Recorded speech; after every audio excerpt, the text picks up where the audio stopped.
A small remotely controlled submarine is used to explore the sea. The engine of the submarines produce a horizontal force of 70 Newton. ठीक है, ये horizontal force है 70 Newton. The drag force on the submarines was 43 Newton. ये drag force है 25 degree to the horizontal. Determine the resultant of these two forces on the submarine by drawing a scaled vector diagram in space below. Scaled vector diagram से ही आपको काम करना है, जो बोला है वही करना है. अब देखिए करना क्या है उसके लिए, इट्स अप टू यू कि आप किस तरह से लेके चलते हैं. सो भाई मेरे दिमाग में ये आ रहा है मैं स्केल क्या चूज करूंगा. इन्होंने स्केल तो कुछ भी नहीं कहा, तो मैं अपना साइड में स्केल लिख रहा हूँ यहाँ पे, बाद में रिमूव कर दूंगा. मैं स्केल चूज करूंगा 10 न्यूटन इक्वल्स टू 1 सेंटीमीटर. तो 70 न्यूटन कितना हो जाएगा, 7.0 centimetre. And 43 newton equals to 4.3 centimetre. Clear, समझ आ रही बात. सबसे पहले मैं हॉरिजॉन्टल लाइन ड्रॉ करूंगा. ठीक है, मैं यहाँ पर डी रखता हूं और डी रख के मैं एक हॉरिजॉन्टल लाइन ड्रॉ करने की कोशिश करता हूं. Let me draw a horizontal line. ठीक है, सो ताकि ठीक है, so this is a horizontal line. और यहां से 25 डिग्री वो कह रहा है, अब खैर उस पर भी काम करते हैं. ठीक है, तो फर्स्ट ऑफ ऑल 25 डिग्री कह रहा है, तो सबसे पहले 70 न्यूटन वाली लाइन हम ड्रॉ करते हैं. ठीक है,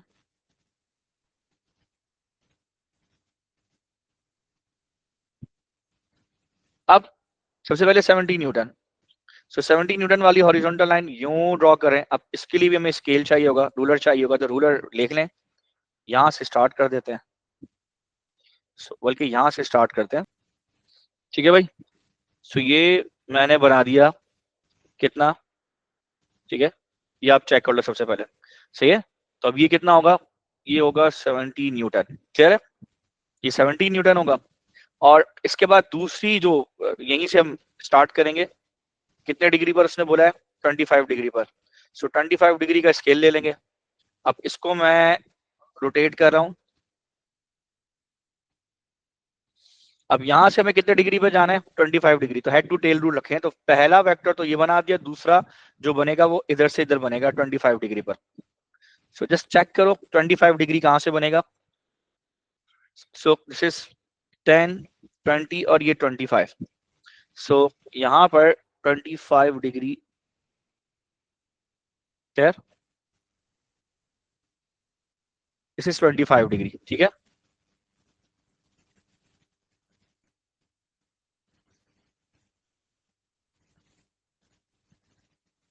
दिस इज 25 डिग्री. क्लियर है, अभी 25 डिग्री पे कितनी बड़ी लाइन बनेगी वो देख लो, वो 4.3 है ना. सो 4.3 सेंटीमीटर की लाइन बनेगी, ड्रॉ होगी. क्लियर, सो यहां से लेके चलते हैं. ठीक है, अब आई थिंक अब सही है, 4.3 बेटर है. ठीक है, क्लियर है. नाउ अब इसको आप कनेक्ट कर दो यहां से.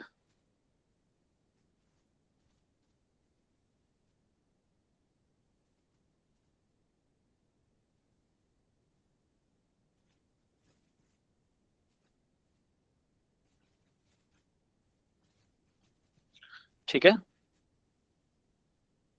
क्लियर है, ये आपका बन गया आर और ये वैल्यू आ रही है नाउ 3.6, आई मीन 36 न्यूटन. मैं वो कर लें, मेजर कर लें आप लोग. ठीक है, समझ आ रही है.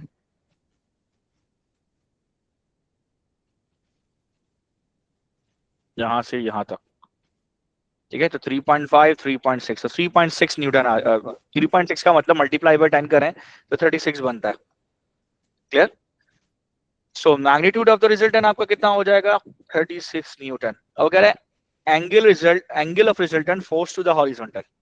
अब हॉरिजॉन्टल में या तो आप क्लॉकवाइज बताएं या एंटी क्लॉकवाइज. मैं हमेशा कोशिश ये करता हूं कि वैसे बेयरिंग के साथ, बेयरिंग का रूल तो ये कहता है कि अगर आपने यहाँ नॉर्थ बनाया है तो यहाँ से ऐसे मेजरमेंट होनी चाहिए.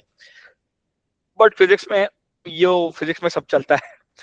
सही है, सो यहाँ पे उसने हॉरिजॉन्टल बोला है, तो अब हॉरिजॉन्टल ये तो ये तो यहाँ तो ये एंगल बता दीजिए, या तो ये, या तो क्लॉकवाइज बता दीजिए या anti clockwise, it's up to you.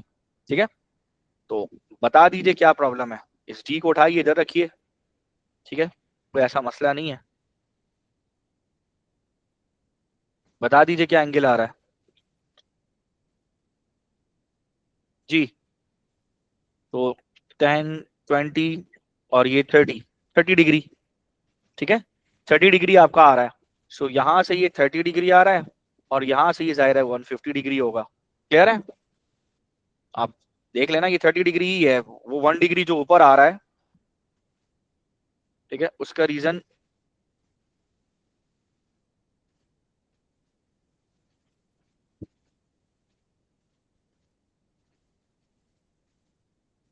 अब देखें। ठीक है भाई, ये 30 है, ये 150 है। सो आप लिख दें angle to the horizontal, whether 30 degree और 150 डिग्री, जो लिखना चाहे आप लिख दें, कोड कर दें। क्लियर है? और इसकी रेंज भी है 30 में, यकीनन ±2 डिग्री तो देगा वो। अगर ±2 डिग्री लिखा हुआ होगा तो ये 28 से 32 तक अलाउड है, और ये 148 से 152 तक अलाउड है। क्लियर है? आ रही बात समझ? जी सर। भाई ये है वेक्टर का क्वेश्चन। ठीक है, ये है वेक्टर डायग्राम। ये क्वेश्चन भी देख लीजिएगा। The traffic lights of the way W are suspended from a wire. The wire is held at angle theta to the horizontal by two supports, as shown. Which of the following expression gives the tension in the wire? ठीक है, वो tension कौन सा देगा इसमें? तो हमने इसमें, अच्छा उसमें मैंने आपको ट्रिग्नोमेट्रिक मेथड कराया था, नहीं कराया था? आपने देखा है नहीं देखा? उस वेक्टर डायग्राम के साथ ट्रिग्नोमेट्रिक मेथड भी कराया था ना मैंने, कैसे वेक्टर्स को ऐड करते हैं ट्रिग्नोमेट्रिकली, उसके कंपोनेंट्स कैसे निकालते हैं। जी सर। ठीक है, सो अब यहाँ पर भी एग्जैक्टली वेक्टर डायग्राम पे स्केल वेक्टर डायग्राम नहीं होगी, कंपोनेंट्स के थ्रू चलेंगे। तो वो कह रहा है कि which of the following give the tension. अब देखो, अगर मैं सिग्नल के हिसाब से सोचूं ना, if I think as a signal, so ये मुझे इसमें टेंशन होगी, जो टेंशन इस सिग्नल को इस डायरेक्शन में खींचेगा, और इसमें भी टेंशन होगी जो इसको इस डायरेक्शन में खींचेगा। दोनों टेंशन सेम है। ठीक है, दोनों इधर इधर खींच रही हैं। और जो इसका वेट है, वो ऑब्वियस सी बात है कि वो वेट जो है,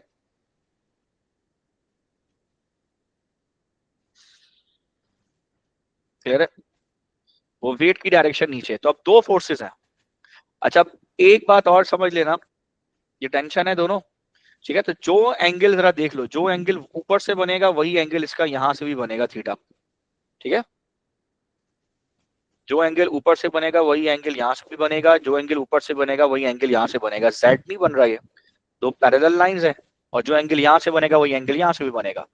ठीक है, सिमिलरली जो एंगल यहां से बनेगा, ठीक है, वही एंगल आपका यहां से भी बनेगा। तो मैंने एंगल सेम कर लिया। अब जरा देखो, अब इसकी दो, बिकॉज ऑब्जेक्ट इक्विलिब्रियम में, सस्पेंड करने का मतलब है लटका हुआ है, इक्विलिब्रियम में ठहरा हुआ है, रुका हुआ है। सो इक्विलिब्रियम के लिए कंडीशंस लगाओ। सो फर्स्ट कंडीशन कहती है sum of all the forces must be equal to 0, यानी तमाम फोर्सेस का सम 0 होगा, एक्स एक्सिस की भी फोर्सेस का और वाई एक्सिस की फोर्सेस का भी सम 0 होना चाहिए। हॉरिजॉन्टल तमाम फोर्सेस का सम 0, वर्टिकल तमाम फोर्सेस का सम 0। तो हॉरिजॉन्टल अगर मैं फोर्सेस देखूं तो ये टेंशन इंक्लाइंड है। इसके दो कंपोनेंट बनेंगे, एक हॉरिजॉन्टल और एक vertical. So first of all you need to go for the horizontal component. तो आपको सबसे पहले ये हॉरिजॉन्टल कंपोनेंट चेक, ये जो हॉरिजॉन्टल कंपोनेंट है आपका वो इस डायरेक्शन में होगा। If you talk about vertical component तो that would be in this direction.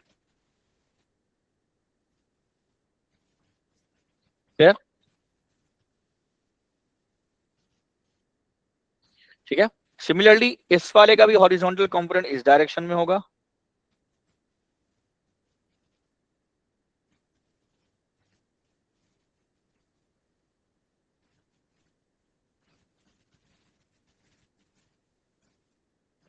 ठीक है, इसको आप टी एक्स कहेंगे और इसको भी टी एक्स कहेंगे, और जो वर्टिकल कंपोनेंट है ये अपवर्ड होगा।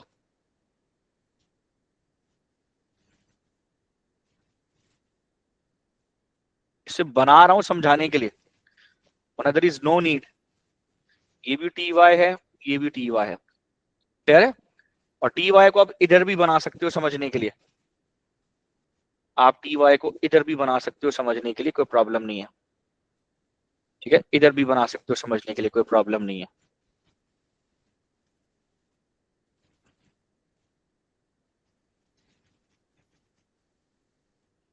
Is that clear? ठीक है। सो अगर आप ट्राइंगल देखते हो तो ट्राइंगल के एतबार से टी वाई जो है आप यहाँ बना सकते हो। So T Y is equal to T sine theta, you know that. So अब दो वर्टिकल फोर्सेज हैं, तीन वर्टिकल फोर्सेज हैं, ये इसका टी वाई और एक डब्ल्यू। ये दोनों के टेंशन के एंगल सेम है, इसलिए दोनों टी वाई भी सेम है। सो अपवर्ड फोर्सेस पहले हॉरिजॉन्टल देख लेते हैं। First of all go for the horizontal force. So horizontal force में जरा देखें, हॉरिजॉन्टल आपके पास राइट साइड पे टी एक्सेस को पॉजिटिव ले लीजिए, लेफ्ट साइड पे जो टी एक्सेस को नेगेटिव ले। सो लेफ्ट वाले को नेगेटिव कर लीजिए, राइट वाले को पॉजिटिव कर लीजिए। So T X minus T X equal to zero. So T X equal to T X हो जाएगा। वेट तो नहीं आएगा, उसने बोला है which of the following expression gives the tension in the wire। तो आप राइट साइड पे भी आप करेंगे तो T X is equal to T cos theta, इधर भी टी कॉस थीटा आएगा। टेंशन दोनों तरफ मौजूद है, खत्म नहीं होगी, एक तरफ नहीं शिफ्ट हो सकती, तो फायदा नहीं हॉरिजॉन्टल कंपोनेंट की तरफ भागने का। So let's talk about the vertical component. So vertically आइए तो ऊपर अपर दो फोर्सेस हैं, so T Y plus T Y और डाउनवर्ड वेट है। सो अपवर्ड फोर्सेस को आपने पॉजिटिव लिया तो डाउनवर्ड को नेगेटिव, माइनस डब्ल्यू करें equal to zero. Clear? So T Y plus T Y two T Y और वेट को उधर ले जाइए तो is equal to W T T. अब टी वाई को एक तरफ करिए तो ये डब्ल्यू अपॉन टू हो जाएगा। T Y is equal to T sine theta होता है तो ये डब्ल्यू बाई टू हो जाएगा। T is equal to W divided by two sine of theta. समझ आ रही बात जी? कौन सा आंसर होगा? बी करेक्ट आंसर होगा। क्लियर है? Clear sir. ये टाइम इसलिए लगाया था कि समझ में आए तुम लोगों को। क्लियर है? वरना चुटकी बजाते हुए क्वेश्चंस होते हैं ये। मे 22 क्वेश्चन नंबर 16 अपने पास खोल लीजिए। क्या कह रहे हैं? A student is flying, अच्छा ये है, it's May June 22 unit 1 question 16।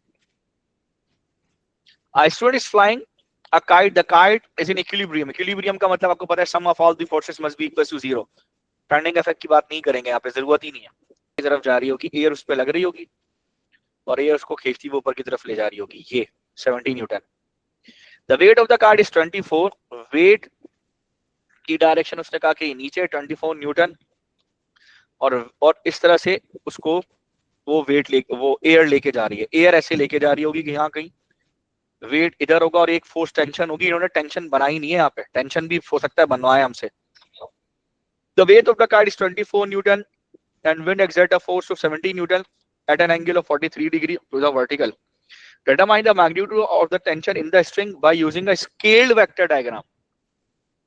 वो कह रहा है कि मैग्नीट्यूड ऑफ द स्ट्रिंग। अच्छा पहली बात तो ये कि भाई ये चूंकि इक्विलिब्रियम में तो तीन वेक्टर्स हैं, रिजल्टेंट जीरो होगा, पहले ही बता दूं, तो आपको ट्राइंगल बनाना पड़ेगा स्केल्ड वेक्टर डायग्राम से। एक 70 है, दूसरा 24 है। अगेन वही काम करते हैं, 10 न्यूटन इक्वल टू 1 सेंटीमीटर कर लेते हैं, मोस्ट एप्रोप्रिएट है। ठीक है, तो मेरे ख्याल में सॉल्व करना आसान हो जाएगा। सो लेट्स सॉल्व और लिख लें, स्केल ले लें। ठीक है, स्केल क्या हो जाएगा?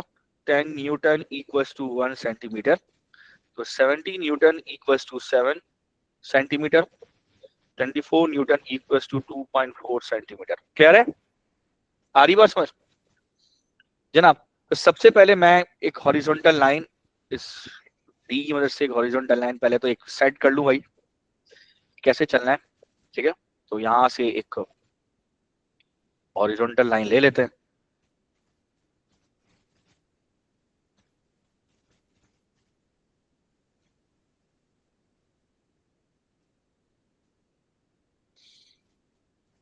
ठीक है भाई, ये डी हमने रखा और एक स्ट्रेट लाइन हमने जाहिर अभी ड्रॉ करेंगे, भी मैं करवा देता हूं उसको भी।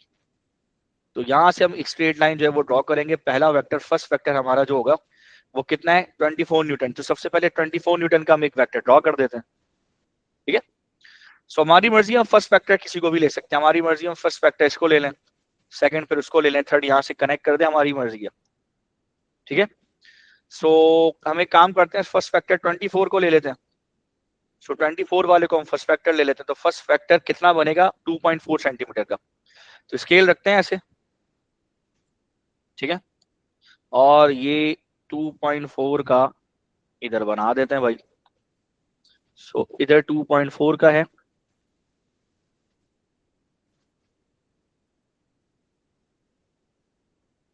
अरे यार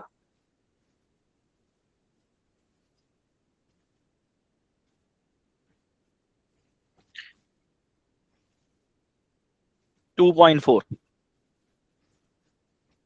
ठीक है भाई।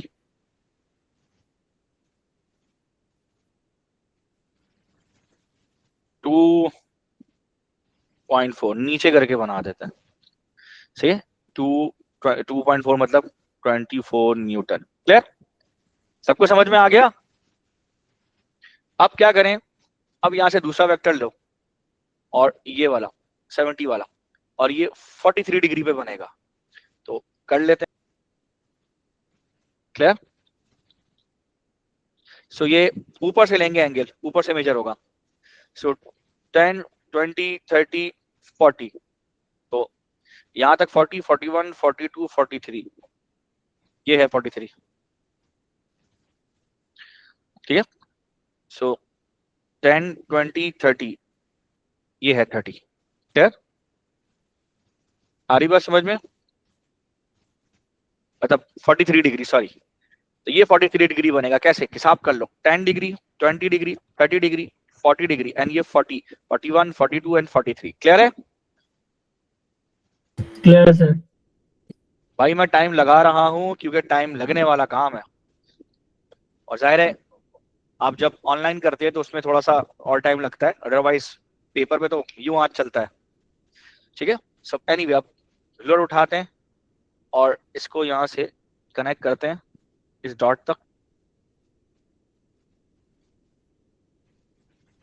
ठीक है भाई। कहां तक जाना है, 7 तक जाना है ना, ठीक है भाई। ये एंगल आपका बन जाता है अप्रोक्सीमेटली 43 डिग्री।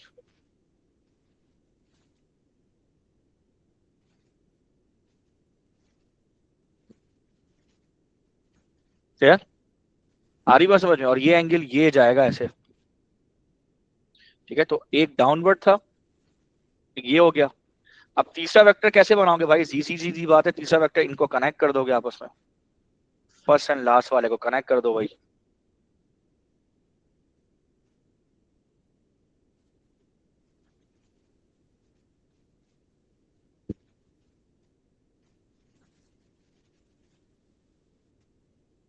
ठीक है भाई, ये फर्स्ट एंड लास्ट को कनेक्ट कर दिया, यहां पर ये डायरेक्शन इसकी इधर होगी,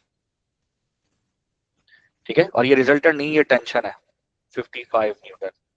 क्लियर, अब ये टेंशन आई कैसे, जाहिर सी बात है, आप चाहे स्केल रखें, मैं मेजर करें, ठीक है। अब आप उससे पूछेंगे सर रिजल्टेंट में इसमें क्या फर्क है, तो बताता हूँ। सो ये आ रहा है 5.5, तो मल्टीप्लाई बाय 10 करें 55 आता है।